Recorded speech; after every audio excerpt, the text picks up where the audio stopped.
नमस्कार साथियों, आप सभी का स्वागत है आपके अपने YouTube channel we educate you में।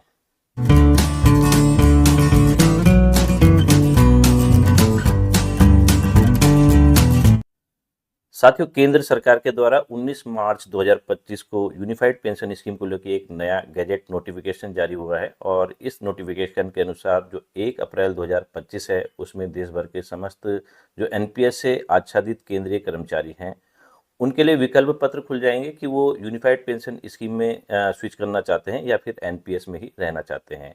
इसके साथ ही साथ अन्य राज्यों में भी अब यूपीएस को अधिकृत किया गया है, ग्रहण किया गया है और जिन राज्यों ने यूपीएस को अपनाया है वे भी जल्द ही अपने अधीन जितने भी कर्मचारी हैं, शिक्षक हैं, उनके लिए विकल्प पत्र देने वाले हैं। तो आज के वीडियो में हम आपको यह जानकारी देने वाले हैं कि आपके लिए कौन सी स्कीम बेनिफिशियरी रहने वाली है, एनपीएस या यूपीएस। तो कृपया वीडियो को अंत तक अवश्य देखिएगा। वीडियो पसंद आए तो वीडियो को लाइक एवं शेयर अवश्य कीजिएगा तथा शिक्षा विभाग से संबंधित हमारे इस महत्वपूर्ण चैनल को सब्सक्राइब करके अवश्य रखिएगा। तो चलिए वीडियो स्टार्ट करते हैं और आपको बताने का प्रयास करते हैं कि आपके लिए कौन सी स्कीम बेनिफिशियरी रहने वाली है, न्यू पेंशन स्कीम या फिर यूनिफाइड पेंशन स्कीम। तो यहाँ पर आप देख सकते हैं कि केंद्र सरकार ने वर्ष 2004 में पुरानी पेंशन स्कीम, जिसको हम ओल्ड पेंशन स्कीम के नाम से भी जानते हैं, उसको समाप्त कर दिया था। 1 जनवरी 2004 के पश्चात नियुक्त केंद्र के सभी सरकारी कर्मचारियों के लिए न्यू पेंशन स्कीम को लॉन्च किया गया था। अब न्यू पेंशन स्कीम को सभी राज्यों के लिए अनिवार्य रूप से लागू करने के लिए बाध्यकारी नहीं रखा गया था।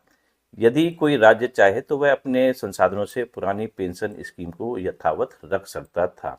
तो इसमें ये प्रावधान था, केंद्र सरकार ने जो ओल्ड पेंशन स्कीम के स्थान पे न्यू पेंशन स्कीम को लॉन्च किया था, तो उसमें ये नहीं था कि आप अनिवार्य रूप से अपने राज्यों में भी ओल्ड पेंशन स्कीम की जगह न्यू पेंशन स्कीम को लागू करें। ये राज्य सरकारों के ऊपर निर्भर था।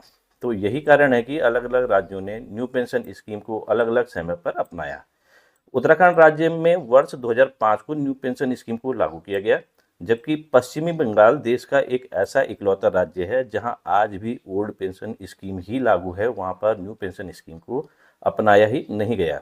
अब इसके बाद जो एनपीएस से आच्छादित जितने भी शिक्षक कर्मचारी थे, जिनकी सेवा अवधि थोड़ा कम थी, वो रिटायर होने लगे, तो उसके दुष्परिणाम सामने दिखने लगे।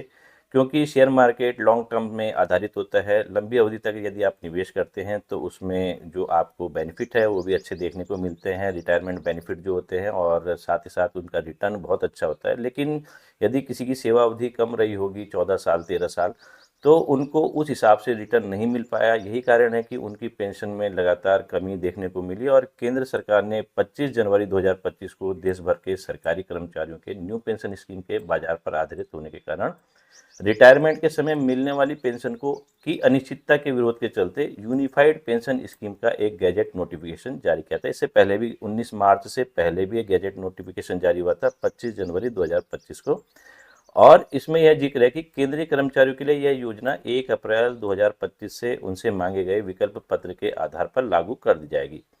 अब इसका स्पष्टीकरण हेतु 19 मार्च 2025 को केंद्र सरकार के द्वारा नया गजट नोटिफिकेशन भी जारी कर दिया गया है।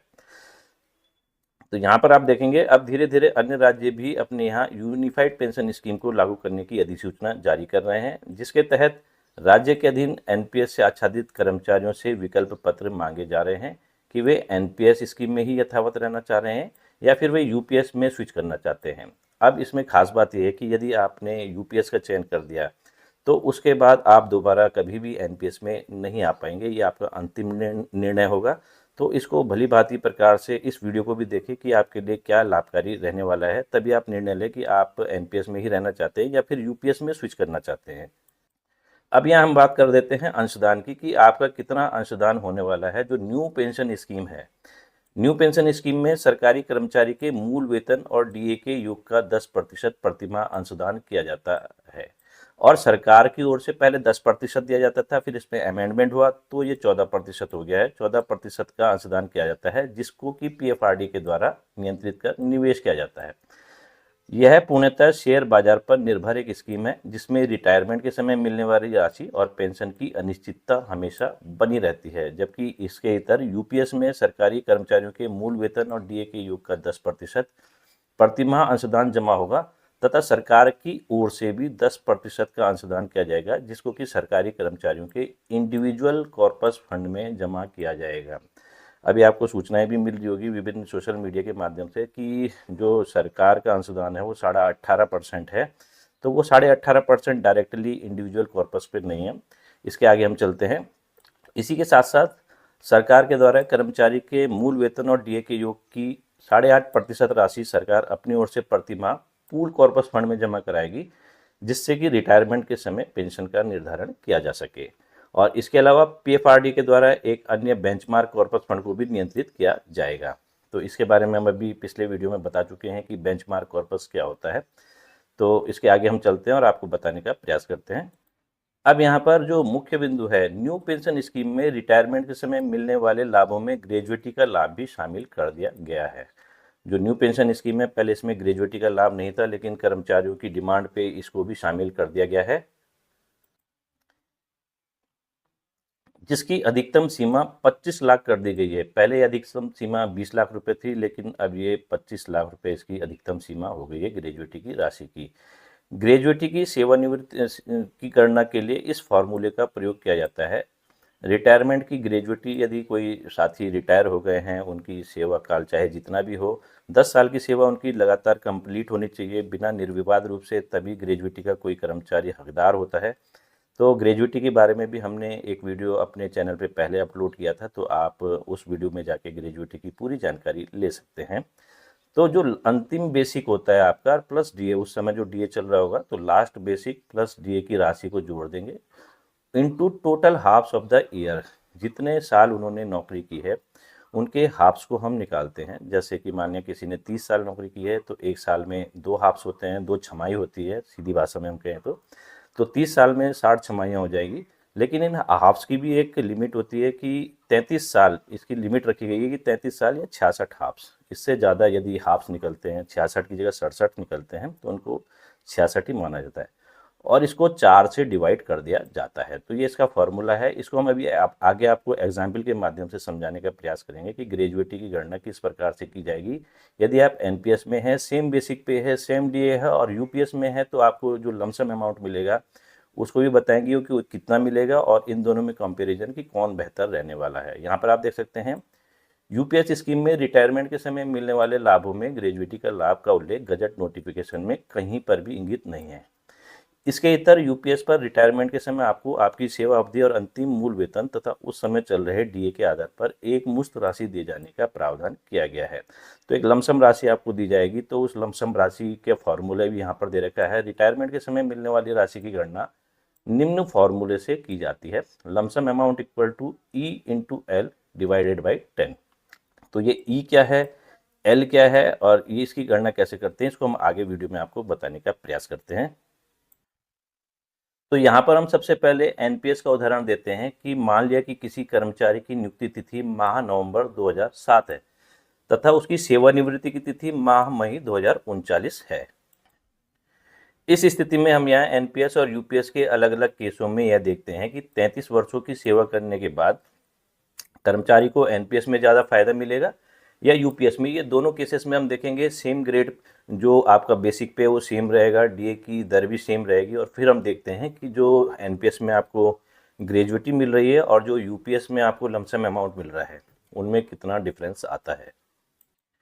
अब मान लिया कि अधिवर्षता आयु के समय कर्मचारी का मूल वेतन रुपये 1,19,300 है तथा उस समय डीए की दर 80% चल रही है, ये हमने मान लिया है। तो एनपीएस के केस में मिलने वाली ग्रेजुएटी की राशि की गणना हम किस प्रकार से करते हैं वो देख लेते हैं।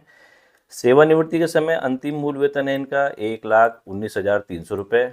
डीए की दर 80% चल रही है, तो 1,19,000 का जब हमने 80% निकाला तो 95,440 रुपये निकल के आ जाता है। तो 33 वर्षों की कुल छमाइयों की संख्या टोटल हाफ्स निकालेंगे 66 है। अब ये ध्यान रखिएगा कि जो 66 छमाइयाँ हैं, यदि 67 हो जाती है 68 हो जाती है तो इनको 66 ही मेंशन किया जाता है, लेकिन अगर कम है तो कम को ही मेंशन करेंगे, लेकिन 66 से अधिक नहीं होनी चाहिए। ये ग्रेजुएटी के फॉर्मूले में इम्प्लीमेंट किया गया है कि 66 से ज़्यादा नहीं होनी चाहिए, बाउंडेशन रखी गई है। तो टोटल एमोल्यूमेंट्स को बोलते हैं sum of last basic plus DA, जो कि ये बेसिक और डीए इनका हम सम कर देंगे। तो 1,19,300 ये बेसिक था और 80% ये था 95,440। तो इनको जो योग किया हमने तो वो आया 2,14,740 रुपया। तो जो इनको ग्रेजुएटी मिलेगी, रिटायरमेंट ग्रेजुएटी, इसका फॉर्मूला है टोटल एमोल्यूमेंट से उसके बाद टोटल हाफ्स लिखेंगे और डिवाइडेड बाई 4 कर देंगे। तो 2,14,740 इंटू 66 जो कि 66 हाफ्स हैं, जो 66 छमाइयाँ कहला रही है, डिवाइडेड बाई 4 करेंगे। तो जो इनकी ग्रेजुएटी की राशि निकल के आएगी 35,43,210 रुपये निकल के आती है। लेकिन चूंकि ग्रेजुएटी की राशि की एक लिमिट है जो मैक्सिमम है 25 लाख, तो इनको इतना रुपए तो नहीं मिल पाएगा, लेकिन 25 लाख रुपए इनको ग्रेजुएटी के रूप में प्रदान किया जाएगा सेवानिवृत्ति के समय।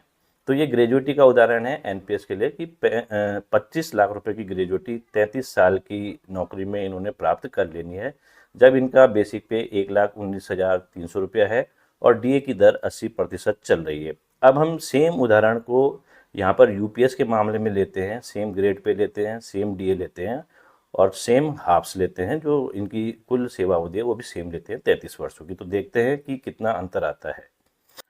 तो यहाँ पर हम चल रहे हैं यूपीएस के केस में सेवानिवृत्ति के समय मिलने वाली एकमुश्त राशि की गणना को लेके। तो अंतिम बेसिक अर्थात सेवानिवृत्ति के पिछले 12 महीनों के बेसिक का औसत मान लिया कि ये 1,19,300 रुपया है।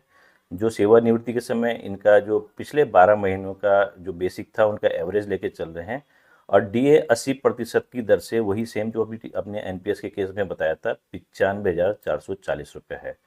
तो जो ये ई निकलता है फॉर्मूले में, इससे पहले हमने फार्मूला बताया था कि जो बेसिक है अंतिम प्लस उस समय जो डीए चल रहा होगा, तो ये 2,14,740 ये ई की जो मात्रा है वो निकल के आ गई है कि ई का जो वैल्यू है वो 2,14,740 आ गई है। इसी के साथ साथ कुल सेवा के वर्ष, यहाँ 33 वर्ष जो पिछली बार भी हमने 33 माना था, अभी एनपीएस के मामले में कुल सेवा के छमाइयों की संख्या ये 66 हो जाएगी यहाँ पर। तो यहाँ पर छमाइयों की संख्या में कोई बाउंडेशन नहीं है, 33-34 साल में ये ज़्यादा बढ़ जाएगी, 35 साल में और ज़्यादा बढ़ जाएगी। तो यहाँ पर छमाइयों की संख्या के लिए कोई लिमिट नहीं रखी गई है, जबकि जो एनपीएस है उसमें मैक्सिमम लिमिट है 66 छमाइयाँ होनी चाहिए 33 वर्ष की सेवा। तो यहाँ पर एल जो है, जो टोटल नंबर ऑफ हाफ्स निकले हैं वो 66 निकले हैं। अब हम इस फॉर्मूले में इसको इम्प्लीमेंट करते हैं ई इंटू एल डिवाइडेड बाई 10। तो ई की जो वैल्यू निकली है 2,14,740 है, उसमें 66 का मल्टीप्लाई कर देना है और 10 की इसमें डिवाइड कर देना है। तो ये जो राशि निकल के आएगी 14,17,284 रुपये, ये इनको मिलेगा लमसम अमाउंट, जब सेम कंडीशन है कि इनका जो बेसिक है वो 1,19,300 है रिटायरमेंट के समय और डीए की दर 80% चल रही है, ये मान के हम चले हैं।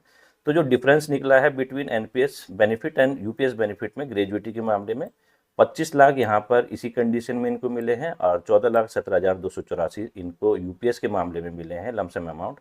तो 10,82,716 का यहाँ पर डिफरेंस है। तो यहाँ पर एनपीएस ज़्यादा बेनिफिशियरी है जो रिटायरमेंट बेनिफिट के मामले में, यहाँ पर अभी हम देख सकते हैं। अब इसके साथ साथ हम एनपीएस और यूपीएस में जो मिलने वाली पेंशन है उसकी भी कंपैरिजन करके आपको बताते हैं कि कौन सा आपके लिए बेनिफिशियरी रहने वाला है। तो यहाँ पर यूपीएस के केस में सेवानिवृत्ति के समय मिलने वाले पेंशन की गणना हम कर लेते हैं कि किस प्रकार से की जाती है। इसका पेंशन का जो फॉर्मूला होता है, जो पेंशन का बेसिक निकलेगा वो निकलेगा पी इंटू क्यू इंटू जो इंडिविजुअल कॉर्पस है डिवाइडेड बाई पी अपॉन 2 भी बोल सकते हैं, क्यू अपॉन 300 भी बोल सकते हैं और individual corpus upon benchmark corpus भी इसको बोल सकते हैं। तो यहाँ पर हम मान के चलते हैं अंतिम बेसिक अर्थात सेवानिवृत्ति से पिछले 12 महीनों के बेसिक का औसत जो है वो 1,19,300 रुपये है। तो ये पी की वैल्यू आती है कि 1,19,300 रुपये। कुल सेवा के वर्ष यहाँ पर वही माने गए हैं 33 वर्ष। अब कुल सेवा के महीनों की संख्या यहाँ पर मान ली गई है जो 33 वर्ष है, तो एक साल में 12 महीने होते हैं, तो यहाँ पर 396 आ गई है। लेकिन जो महीनों की संख्या होती है उसकी लिमिट दे रखी है कि यदि उनकी संख्या 300 से अधिक आती है तो उनको 300 ही माना जाएगा इस फॉर्मूले के अकॉर्डिंग। तो जो क्यू की मात्रा आएगी वो 300 आएगी, 396 उसको नहीं लिखेंगे। यदि ये 300 से कम होती 270 या 280 होती तो क्यू को फिर हम 270 या 280 लिखते, लेकिन यदि ये 300 से एक्सीड कर जाती है तो इसको 300 ही लिखा जाएगा।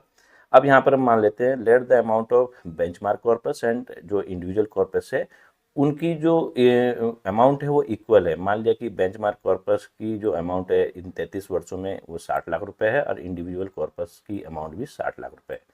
तो उस केस में जो आपका बेसिक का पेंशन का बेसिक बनेगा रिटायरमेंट के समय P/2 into Q/300 into individual corpus upon benchmark corpus. तो इस फॉर्मूले हम रख देते हैं। जो P है अंतिम 12 महीनों के बेसिक का औसत वो 1,19,300 रुपया है।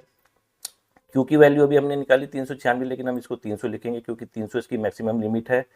और यहाँ पर इंडिविजुअल कॉर्पस की वैल्यू 60 लाख रुपए है, डिवाइडेड बाई 2 इंटू 300, जो कि 300 पहले से ही यहाँ पर है मेंशन, और यहाँ पर बेंचमार्क कॉर्पस ये भी 60 लाख रुपए है। तो 60 लाख से 60 लाख यहाँ कैंसिल हो जाता है, 300 से 300 कैंसिल हो जाता है। तो इनको डिवाइड कर देंगे 1,19,300 को 2 से, तो जो इनकी पेंशन का बेसिक बनेगा वो 59,650 रुपीज़ बनता है। और यहाँ पर इस केस में यदि बेसिक पेंशन इनकी 59,650 रुपीज़ है और डीए यदि उस समय 80% की दर से चल रहा है, ये एग्ज़ाम के जरिए हम उसके एग्जाम्पल के जरिए जो समझाने का प्रयास किया जा रहा है, तो हो सकता है डीए की दर वेरी हो सकती है, लेकिन सेम इन्हीं केसों में हम एनपीएस में भी तुलना करके देखेंगे कि एनपीएस में आपको कितनी पेंशन मिल सकती है। तो 80% के हिसाब से यहाँ पर जो डीए की दर निकलेगी 59,650 की 80% के हिसाब से 47,720 रुपये। तो जो आपको पेंशन का अमाउंट मिलेगा, डीआर बोलेंगे इसको, डीए नहीं बोलेंगे, पेंशन के मामले में इसको डीआर बोला जाता है। तो ये पेंशन की अमाउंट बनेगी आपकी 59,650 रुपीज़ प्लस 47,720 रुपीज़। तो ये आ जाती है 1,07,370 रुपीज़। ये आपकी पेंशन पर मंथ बनेगी यूनिफाइड पेंशन स्कीम के मामले में। और अब हम आपको बताते हैं कि न्यू पेंशन स्कीम में यदि सेम यही कंडीशन हो तो उनके कैलकुलेटर्स के अनुसार आपको कितनी पेंशन का निर्धारण किया जाएगा। पर हमने अपने सीआरए की वेबसाइट ओपन की है, सीआरए एनएसडीएल में जाके अपने प्रान नंबर को लिखा है, जो लॉगिन आईडी है उससे हमने यहाँ पर लॉगिन किया है। और उसके बाद अब हम आपको दिखाते हैं सेम कंडीशन में सेम बेसिक पे है और सेवा काल भी सेम है, तो इनको कितनी पेंशन मिल सकती है, कितने इनको फंड मिलेगा। तो यहाँ पर जब आप जाएंगे तो यहाँ पर आप देख सकते हैं एक जगह गोल प्लानर लिखा होगा, इसमें आपको क्लिक करना है, नो यूर पेंशन लिखा होगा, इसमें आपको क्लिक कर देना है। यहाँ पर जब आप जाते हैं तो ये आपको दूसरे लिंक में ले जाएगा। यहाँ पर बोला भी गया है you will be redirect from CRA portal to NPS prosperity plan, are you sure you want to continue, तो आपको इसको कंटिन्यू कर देना। जब आप कंटिन्यू करते हैं तो ये नए विकल्प में आपको ले जाता है। तो यहाँ पर आप देख सकते हैं एनपीएस प्रॉस्पेरिटी प्लानर में यहाँ पर ये 3 स्टेप हैं, हमें आपके नेक्स्ट कर देना है और आगे बढ़ना है। तो यहाँ पर आपके पास 3 कंडीशन आएगी। यहाँ पर आपका जो भी डेट ऑफ बर्थ है, डेट ऑफ ज्वाइनिंग एनपीएस में है, और डेट ऑफ रिटायरमेंट जो हमने सेम कंडीशन बताई कि 2007 में किसी की ज्वाइनिंग है और 2039 में मई के महीने में रिटायरमेंट है। तो यहाँ पर आप देखेंगे कि जो करंट एनपीएस का जो बैलेंस चल रहा है वो 46,38,818 रुपये यहाँ पर चल रहा है इस समय। और total contribution in my account ये 26,90,074 रुपया है। तो एवरेज ईयरली कंट्रीब्यूशन हमारा जो चल रहा है वो 1,13,947 रुपया चल रहा है। तो यहाँ पर हम इसको नेक्स्ट करते हैं और आगे देखते हैं कि इसमें क्या बेनिफिट्स मिल सकते हैं। यहाँ पर हमने नेक्स्ट किया, नेक्स्ट करेंगे तो यहाँ पर ये एक नया पेज खुलेगा। इसमें आप देख सकते हैं कि if I continue with my existing contribution 1,13,947 till my retirement I 2039 तक यदि हम कर सकते हैं। My annual increase in contribution, क्योंकि आपका डीए भी बढ़ता है प्रतिवर्ष 1 साल में 2 बार और आपको इंक्रीमेंट भी मिलता है। तो आप जो आपका कंट्रीब्यूशन है, माना इस साल 10,000 रुपये आपका कंट्रीब्यूशन है, हो सकता है कि डीए और इंक्रीमेंट मिलके अगले साल वो 11,000 हो जाए। तो ये 10% के हिसाब से ये मान लेते हैं। आप अपने हिसाब से 15 भी कर सकते हैं, जो भी करना है आपको, क्योंकि 6th पे अभी 8th पे कमीशन भी लगना है, तो उसमें आपका जो कंट्रीब्यूशन है वो बढ़ने वाला है क्योंकि बेसिक पे भी बढ़ेगा। तो फिलहाल हम ये मान के चलते हैं कि हर साल जो बेसिक पे है वो 10% के हिसाब से इनका जो हमारा कंट्रीब्यूशन है बेसिक प्लस डीए का 10%, वो 10% के हिसाब से बढ़ता रहेगा। इस साल 10,000 है तो अगले साल हो सकता है 11,000 हो, और उसके अगले साल और भी उसके क्यूमुलेटिव में चलता रहेगा। अब माई एन्युटी कंपोनेंट, यहाँ पर ये महत्वपूर्ण है कि मान लिया कि यहाँ पर जो 60% हमने ये चुना है कि ये जो हमारा अंतिम जो पैसा होगा जब रिटायरमेंट के समय हमारे जो अंतिम एनएवी बनेगी, नेट एसेट वैल्यू, तो मान लिया कि उसके 40% में हम एन्युटी प्लान लेना चाह रहे हैं, पेंशन प्लान, और 60% हमें वापस चाहिए। तो यहाँ पर हम कैलकुलेट करके देखते हैं कि हमारी पेंशन कितनी बनती है और हमें पैसा कितना मिलता है इनके अकॉर्डिंग। तो यहाँ पर हम कैलकुलेट करके देख लेते हैं। तो यहाँ पर हमने कैलकुलेट किया तो ये निकल के आया है कि my projected contribution will be 51 lakh रुपए का ये हमारा कंट्रीब्यूशन होगा। और जो और कॉर्पस का रिटायरमेंट होगा वो इतना हो सकता है 1,89,00,000 रुपीज़, जिसमें से जो 40% है ये देख सकते हैं आप, ये 76 लाख रुपए हमारा एन्युटी में चला जाएगा, जिससे कि हमारी पेंशन बनेगी, और 1,14,00,000 रुपए हमें यहाँ पर हमारे खाते में डाल दिया जाएगा, जो कि टोटल टैक्स फ्री भी होता है। तो एन्युटी पेंशन यदि 76 लाख की बनती है तो यहाँ पर आप देख सकते हैं इसमें भी दो प्लान है कि जो ये ध्यान रखिएगा कि ये 34,684 और 40,990 दो प्रकार की आपको पेंशन मिल सकती है 76 लाख रुपए के एन्युटी प्लान लेने पे। ये अभी हम आपको इसको भी समझाएंगे कि ये डिफरेंस क्यों आ रहा है और इसमें क्या फ़ायदे आपको हो सकते हैं।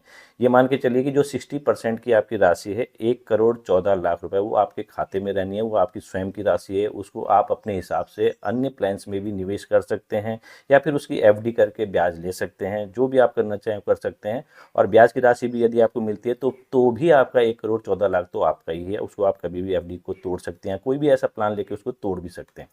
अब इसका क्या बेनिफिट है, यदि इसमें दो प्रकार के आपके पेंशन प्लान बन जाते हैं 40% की राशि में, कि 34,684 रुपये ये आपको तब मिलेगी। ये देख सकते हैं आप, इसमें लिखा हुआ subscriber will get annuity for life time and on death of the subscriber. यदि सब्सक्राइबर की या फिर जो कर्मचारी उसकी डेथ हो जाती है, annuity will be payable to spouse for life time. जो ये पेंशन है ये उनकी स्पाउस को लाइफ टाइम मिलेगी, ये फिक्स पेंशन हो जाएगी।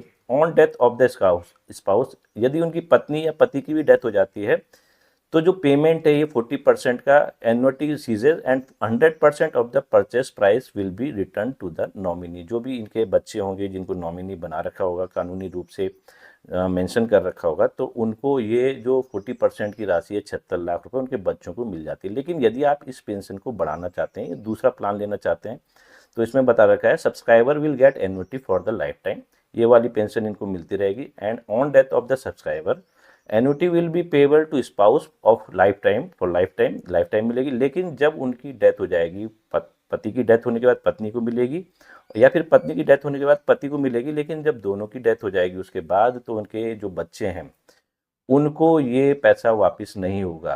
तो ये इसलिए इसमें जो पेंशन है वो लगभग 6,000 रुपये ज़्यादा दी जा रही है, कि जो ये वाला पैसा है आपका ये जब्त हो जाएगा।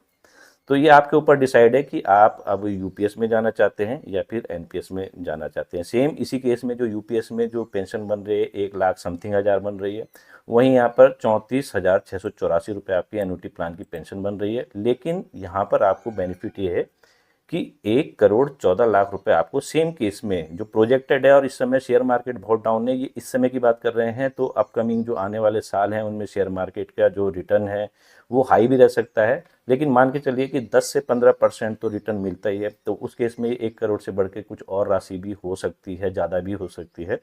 तो ये आपके ऊपर डिसाइड करता है कि आप किस प्लान की ओर जाना चाहेंगे, एनपीएस की ओर जाना चाहते हैं कि यूपीएस की ओर जाना चाहते हैं। लेकिन हमने यहाँ पर सेम केस जो आपका बेसिक पे था वो यहाँ पर रखने का प्रयास किया कि आप तुलना करने पहले, जहाँ पर आपको 40% एन्युटी के हिसाब से 34,684 रुपये मिल रहे हैं, वहीं सेम बेसिक पे आपको उतनी ही सेवा काल में 33 वर्षों की सेवा काल में 1,00,000 कुछ हज़ार आपको पेंशन मिल रही है। तो यहाँ पर ग्रेजुएटी जो मिल रही है वो 25 लाख एनपीएस में और मिल रही है, जबकि वहाँ पर जो ग्रेजुएटी यूपीएस में मिल रही है वो बहुत कम मिल रही है, 11 लाख के करीब या जो भी है।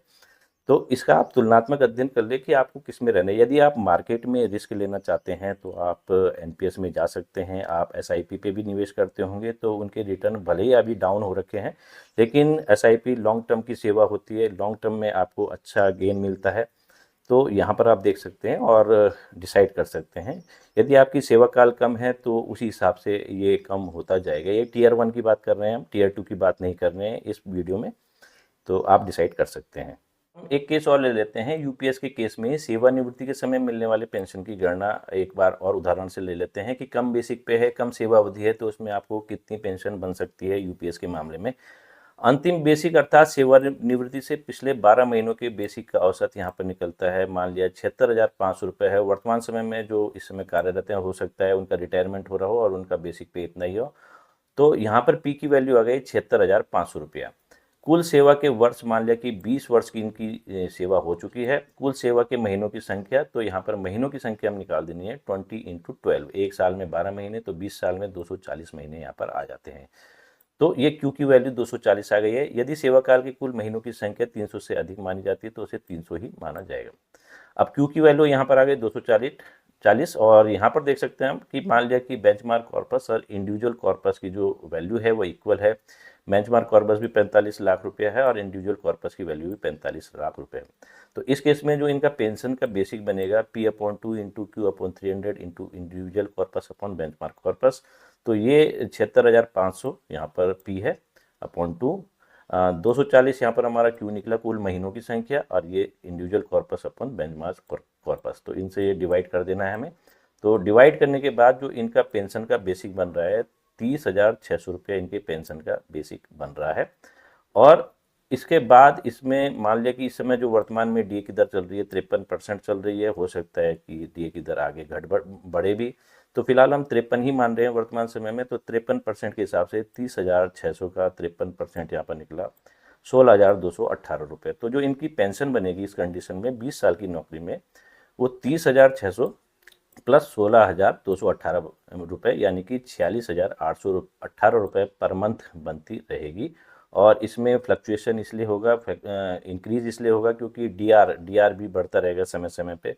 तो ये केवल 46,000 फिक्स नहीं रहेगी, 46,818 रुपये ये बढ़ती रहेगी। और इसी के साथ साथ इसमें जो लमसम अमाउंट है उसकी भी आप कैलकुलेशन पिछली कैलकुलेशन की तरह कर सकते हैं। तो लमसम अमाउंट इनका बढ़ेगा 20 साल की नौकरी में 4,68,180 रुपया, ये यहाँ पर इनका लमसम अमाउंट बनेगा। और इसी केस में यदि हम एनपीएस में आते हैं तो उसमें भी देख लेते हैं कि उनका जो ग्रेजुएटी है वो क्या बनेगी। तो अंतिम बेसिक वही मान लिया हमने 76,500 रुपया। डीए की 53% राशि मानी 40,545 रुपया। तो टोटल एमोल्यूमेंट्स हो गया इनका बेसिक प्लस डीए जोड़ दिया तो ये आ गया 1,17,045 रुपया। कुल सेवा के वर्ष इनके 20 हैं तो कुल छमाहियों की संख्या इनकी 20 इंटू 2 यानी कि 40 हो गई है। एनपीएस के केस में हम ग्रेजुएटी का केस देख रहे हैं। इसी सेम कंडीशन में कि सेम सेवा काल है, सेम बेसिक है, सेम डीए है। यदि सेवा काल में कुल छमाहियों की संख्या 66 से अधिक आती है तो उसे 66 ही माना जाएगा। ये ग्रेजुएटी का रूल है फिलहाल। तो ये यहाँ पर ग्रेजुएटी बन जाएगी total emoluments into total halves divided by 4। तो टोटल एमोल्यूमेंट्स की जो राशि है वो 1,17,045 है, उसको हमने यहाँ पर लिख दिया इंटू टोटल हाफ्स यहाँ पर 40 है डिवाइडेड बाई 4। तो इनको जो कैलकुलेशन करके आता है 11 लाख जो राशि निकल के आ रही है वो केवल 4,68,180 आ रही है लमसम राशि। और यहाँ पर 11,70,450 रुपये ये राशि निकल के आ रही है। तो इस केस में ग्रेजुएटी अमाउंट एम्प्लॉय का जो है वो 11,70,450 बन रहा है। तो आप देख सकते हैं कि ग्रेजुएटी के मामले में एनपीएस यूपीएस पर ज़्यादा हावी है क्योंकि यूपीएस में लमसम अमाउंट का ही प्रावधान रखा गया है। साथ ही साथ एनपीएस में जो आपका स्वयं का कंट्रीब्यूशन है उसका आप निकाल सकते हैं। उसमें 25% की राशि आप समय समय पर 5-5 साल में 3 बार निकाल सकते हैं। और जो कंडीशंस यूपीएस में अब लागू कर दी गई है सेम वही कंडीशन एनपीएस में भी थी कि आप उसमें भी आंशिक निकासी कर सकते हैं यूपीएस में। लेकिन ध्यान रखिएगा जब आप अपने कंट्रीब्यूशन का आंशिक निकासी चाहे एनपीएस में करें चाहे यूपीएस में करें तो आपका जो इंडिविजुअल कॉर्पस है वो कम हो जाएगा जिसकी वजह से आपका फंड का नुकसान हो जाएगा। तो यदि आवश्यकता है तो जिनको आवश्यकता है वो निकालेंगे ही, लेकिन कोशिश ये करें कि जो आपका शेयर है वो इंडिविजुअल उसमें जो आंशिक निकासी है उसको बिल्कुल भी न करें। पार्शियली जो विड्रॉल होते हैं उनको नहीं करेंगे तो आपको अच्छे बेनिफिट्स देखने को मिलेंगे। तो साथियों इस वीडियो के माध्यम से हमने आपको ये बताने का प्रयास किया कि एनपीएस और यूपीएस में कितना डिफरेंस है। तो आप अपने सेवा काल के हिसाब से कंडीशंस के हिसाब से डिसाइड कीजिए कि आपको एनपीएस में ही रहना है या यूपीएस में स्विच करना है। तो चलिए साथियों आज के वीडियो में इतना ही, मिलते हैं आपसे शीघ्र ही नए वीडियो में। तब तक दीजिए हमें इजाज़त। धन्यवाद।